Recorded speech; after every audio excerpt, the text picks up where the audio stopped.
So I just want to talk a little bit about our first sweep of the season against the Los Angeles Angels, rival team, so I know it feels good for all Rangers fans. And that sweep officially puts us in second place, but not behind the Houston Astros, but behind the Oakland A's. So we know Oakland's tough by our series against them.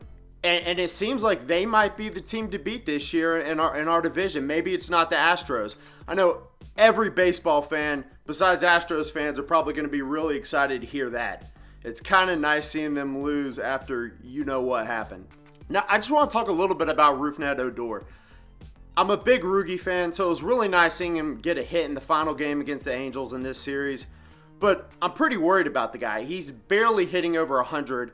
And it just doesn't seem to be clicking with him. And this is a couple years now that he's been really struggling in our system.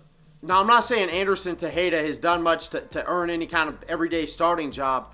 But I kind of disagree with Chris Woodward when he's saying that every time Tejeda's out there, he's got to prove something. To me, it's at the point to where Odor has to prove something every time he's up at bat. One other bat I'm kind of worried about right now is Robinson Chirinos. Jeff Mathis has actually been out hitting him, which is really odd. Jeff Mathis has never been a good contact hitter in his entire career. He's 37 years old, and it seems like, and I think I remember him having a good season either last year or the year before. And when I say good, I think he was hitting like 220, 230, something like that.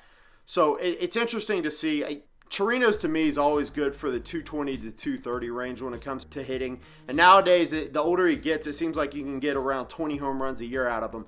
Now, the good news is our worst hitters right now, besides Odor and Chirinos, seems like it's been Andrews and Shin-Soo Choo. But Ryan, how's that good news? Those are supposed to be our two best hitters. And well, my point is, at some point, those guys they're going to get their bat right. It's going to click. Every season, Elvis Andrews is good for 250 up. I mean, really 260 up. And same with Chu. I mean, those guys are consistently 260, 270 plus hitters. So I'm really not worried about them. Even in a short season, I think those two are definitely going to get it. And Chu had a couple hits against the Angels in the third game where I can, and so did Andrews as a matter of fact, where I can see both of them kind of slowly starting to turn things around. As far as starting pitching goes, I want to give a quick shout out to Colby Allard. I thought he's been really impressive, considering he thought he was coming into the season in a bullpen role. And the first start of the season for Corey Kluber, he gets hurt. And since then, Allard's kind of had to take over that role as a fifth starter. And I thought he's done so admirably. He had a good start against the Angels. And while he might not be getting 100 pitches, and he's not going to be good for 6 innings every out, he's been pretty solid and he's been competitive. Lance Lynn, on the other hand, he looks like he can go 110 pitches, 5-6 innings any day of the week.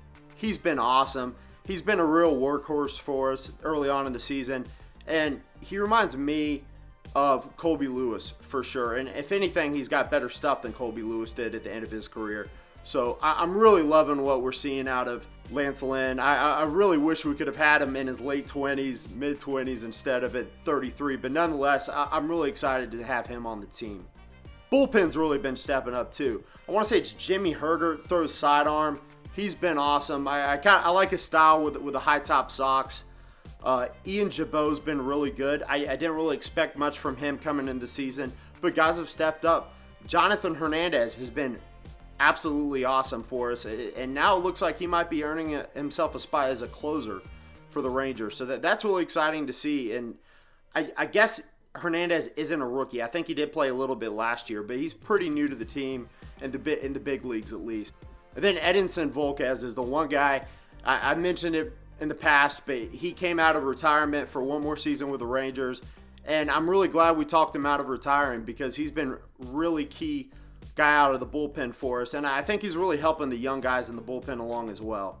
So guys, the only other thing I want to mention is that against the Angels is that they're one team where their defense really stood out as a lot worse than us. Ours was pretty solid this whole series, but the Angels was not. It seems like each game, at least a couple of games, they had multiple errors. It was kind of nice to see us being on the flip side of winning and losing the defensive battle. Now, I know we play Seattle next. I feel like that's a really winnable series for us where we can at least get 2 out of 3.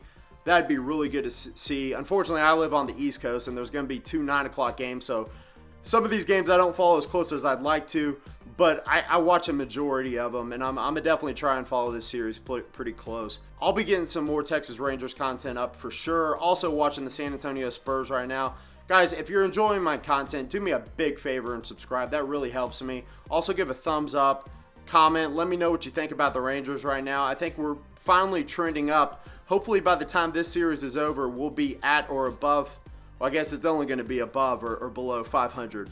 I think that's about it, guys. Peace.